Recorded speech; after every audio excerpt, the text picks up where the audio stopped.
The night the little girl spoke, the billionaire realized something inside her had been frozen for years. Snow was falling hard, the kind that erased footprints as quickly as they were made, as if the world itself wanted to forget who had passed through. Eleanor Whitmore sat on a park bench beneath a dim streetlight, her expensive wool coat pulled tight, her posture perfect, her expression hollow. At 46, she had built an empire that stretched across cities and continents.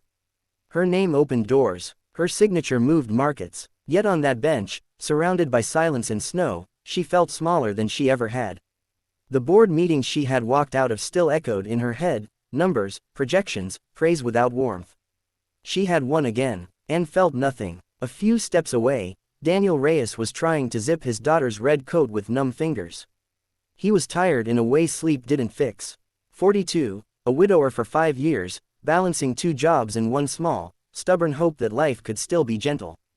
His daughter, Lily, 6 years old and bright as a matchstick, watched the woman on the bench with wide, thoughtful eyes. "Daddy," Lily whispered, tugging his sleeve, "that lady looks lonely."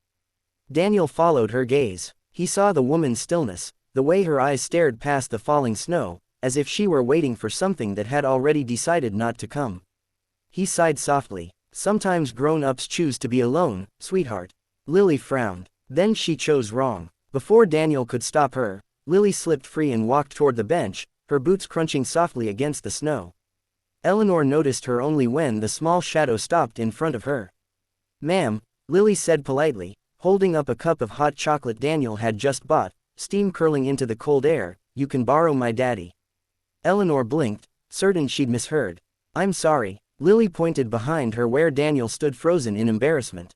"He listens when people feel broken. And he tells jokes that don't fix things, but they help. You look like you forgot how to feel." Daniel rushed forward, his face burning. "I'm so sorry, she's very honest." But Eleanor raised a hand. Something unexpected stirred in her chest. A laugh escaped her lips, small and surprised, as if it had been locked away too long. "That," she said softly, "might be the kindest thing anyone said to me in years." Daniel hesitated, then smiled. Not the practiced smile Eleanor saw daily in mirrors and meetings, but a real one, uneven, warm. "I can sit for a minute, if you'd like." They sat. Snow fell. Lily climbed onto Daniel's lap, satisfied with her solution, sipping cocoa like a tiny judge who had restored balance to the world. Eleanor didn't introduce herself as a billionaire. She said she was tired. Daniel didn't tell her about the nights he cried after Lily slept. He said he understood tired. They spoke slowly, carefully, like people afraid of breaking something fragile. Eleanor admitted she hadn't taken a full day off in years. Daniel admitted he once loved painting but sold his supplies to pay hospital bills. The challenge wasn't conversation, it was trust. Eleanor had built walls so high even she couldn't see over them anymore. Daniel had learned not to expect help from anyone who didn't know his struggle. Yet that bench, that snow, that child's fearless honesty softened the edges. When they finally stood to leave, Eleanor felt warmer than she had all winter. "Thank you," she said.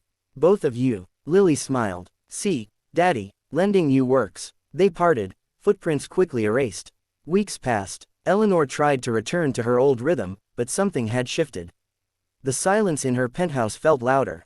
The victories felt emptier. She found herself thinking about a man who listened without fixing and a little girl who saw straight through her. Then one morning, her assistant mentioned a struggling community arts center facing closure due to lack of funding. Eleanor paused. Where? The address made her chest tighten. Daniel had mentioned that place.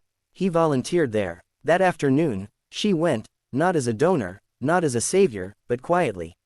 She saw Daniel helping kids paint murals, Lily laughing with splattered hands. Something in Eleanor cracked open. The next challenge came swiftly. The media caught wind of her involvement. Speculation followed. Motives were questioned. Eleanor almost retreated, almost went back to safe, empty control. But she didn't. She funded the center. Then she showed up again. And again. Daniel struggled too. Letting someone into his carefully balanced life terrified him. He feared disappointment, feared Lily getting attached. He set boundaries. Eleanor respected them. Slowly, trust grew, not dramatic, not rushed. The real test came when Eleanor faced a hostile takeover attempt that threatened everything she'd built. The old Eleanor would have buried herself in work and shut everyone out. Instead, she went to the art center, sat on a paint-stained bench, and breathed. Daniel didn't give advice. He handed her a brush. "Paint what you're afraid of," he said. She did. She won the fight, but more importantly, she didn't lose herself doing it. Years later, Eleanor no longer measured success only in profit. Daniel reopened his studio. Lily grew taller, wiser, still honest.